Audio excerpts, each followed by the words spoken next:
ሩቲና አዲሷ ፍቅረኛዋ ከአውሮፓ ሊወስዳት ከነ ልጇ ሊወስዳት የመጣው አራት ልጅ ብኖራትም እኔ ግድ የለኝም። እስከ ዛሬ ሳፈቅራት በሷ ፍቅር ስደማ ኖሬያለሁ።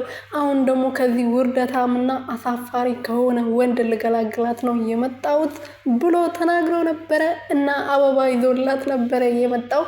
አንተ ለሩትዬ ይችን የምታክል አበባ ነው ይዛላት የምትመጣው? ኢትዮጵያ ላይ ያለው በሙሉ አበባ ይዘላት ብትሄድ ሩትዬን አታገኝም። አንተ የሆንክ ምን ልበለው በእናታችሁ። አብርሽን እየተሳደብ ነው ደግሞ ከሱ የባሰ በጣም ዝቅ ያለ አስተሳሰብ ያለው በጣም ርካሽ አስተሳሰብ ያለው ደግሞ ይምጣ። እኛ የተሻለ ሰው ይመጣል ብለን ስንጠብቅ ምን አይነቱ ይሄ ወራዳ ነው በእናታችሁ። እኔ ምንም አልተመቸኝም። እናንተ ተመችቷችኋል? ሰላም ሰላም ቤተሰብ እንዴት ናችሁልኝ?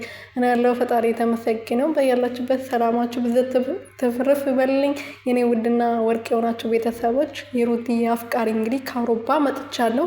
ሩትዬን በኮድ በስልክ ሳወራት ነበረ እሷን ለማግኘት መጥቻለሁ ብሎ እንግዲህ ትላንት አካኪ ዘራፍ እያዝልኝ እኔ ብቻ ነኝ ቆንጆ ኢትዮጵያ ውስጥ ያለሁት ከኔ ሌላ ቆንጆ ባለ ሀብት ሚሊየን የለም ብሎ ሲያወራ ነበረ እና ዛሬ ደግሞ ያው ከሩትዬ ጋር አገናኘኝ። እኔ እሷን ማግኘት አይከብድንም ብሎ ቦቾራንም ስሰድበው ነበረ። ቦቾራ ግን አላገናኘም። እሷ ባለትዳር የተከበረች የልጅ እናት ናት። ዝም ብዬ አንተ ወድጃታለሁ አፍቅሬያታለሁ ስላልከኝ ብቻ አላገናኘም ብሎ አካኪ ዘራፍ እያለ ነበር። ተገናኝቷል።